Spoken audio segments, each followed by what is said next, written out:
Hello, and welcome to Goblins and Aliens. This is part 3 of painting a Space Marine only using the starter set. Except this time, I won't be using any of the starter set paints. This is more of a what to do when you've expanded your initial collection and inevitably bought a small militia's worth of paint. With your upgraded arsenal of extravagantly titled liquid, you'll need some beginner-friendly techniques to kickstart your journey into painter's block and artist envy. These 4 simple bristle maneuvers are easy to learn and excellent combined, giving you a finished model you can be proud of.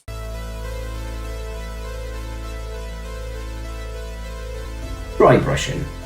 This is one of the quickest to learn and one of the cheaper to prepare for. Before rushing off to buy a big branded brush that you are destined to ruin, get yourself some cheap makeup brushes from any high street health and beauty retailer. Drop a tiny bit of paint onto a scrap of cardboard. This will absorb some of the moisture. Gently scoop up some of the paint and dry off the excess. With your partially loaded brush, use a circular motion catching the raised areas of your model. This can leave a dusty finish due to the dryness of paint, but can also be used as an effect on the right style of model. For this Space Marine, I've started off replicating the zenithal highlight, then building up the colour brighter on a smaller, more concentrated section, mimicking the source of light. I do the same on the back of the model in the opposite direction, imagining there's a lower down light source. This is the beginning blocks to object source lighting. There is a more advanced way to dry brush, so don't take it that this is the final version. Glazing. This is one of the most important techniques to learn. It is the most versatile use of paint. I recommend practicing this on every model. The first use of glazing on this model is to blend the transition of the dry brushing. As I stated, it can leave a dusty finish. There is no secret dilution or magic measurement. It will be unique to each brand and colour. I like to thin my paint to the point it looks translucent, but not to the point the pigment separates. For a longer drying time, a wet palette is your best friend. For the novice that wants to save their hard-earned pocket money for more plastic chappies, it is simple enough to makeshift a homemade wet palette. After loading your brush with the watered down mix, dab off any excess paint onto a paper towel, allowing the capillary action to draw out the overstock of water. The ultimate breakthrough for any miniature painting student in cracking the code for this mythical technique is understanding that it is simply a back and forth exercise. Paint towards your desired finish point on your model. The moment you lift the brush, it will deposit the most pigment. This will take a few passes to get the strength of tone you are needing. Allow drying time between each layer. Then, choose your darker colour and glaze the opposite direction. It's this back and forth that will give you a smoother finish. At the beginner level, I suggest to only use 2 colours to start with. When it feels like you are getting the hang of it, try adding extra colours in between the start and end point.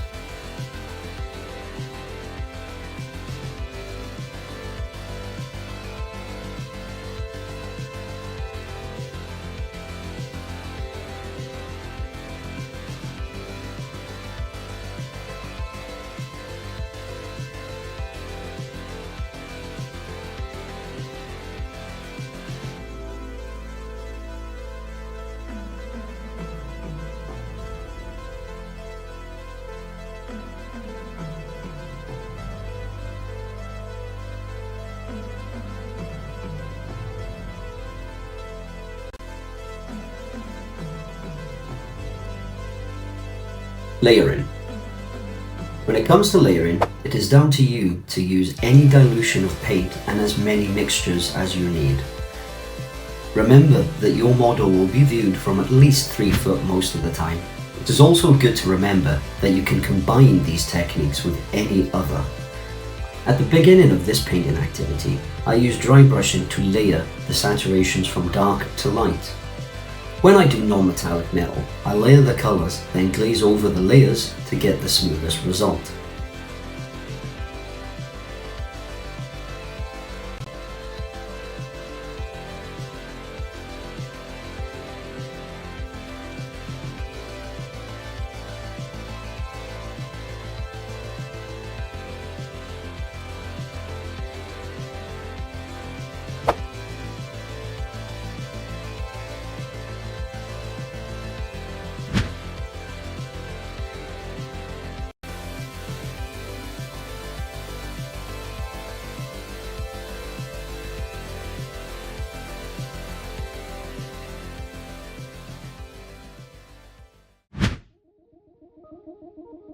Edge highlighting.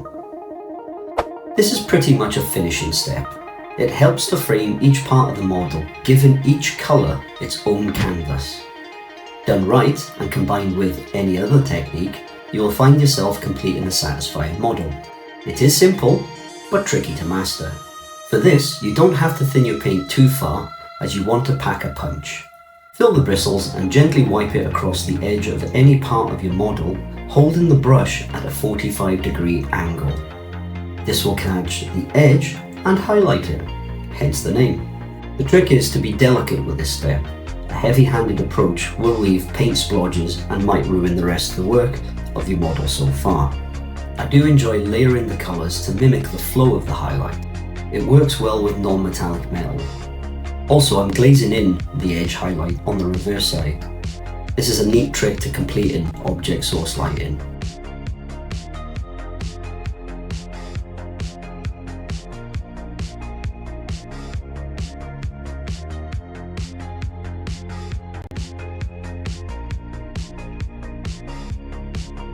This is my completed model. It was an absolute delight to paint, and a cracking reminder that practicing all the beginner's techniques can have an impressive outcome. I do appreciate painting individual models and easily achieved my state of zen doing so. This was a cathartic memento that slowing down will generate a happier hobby time.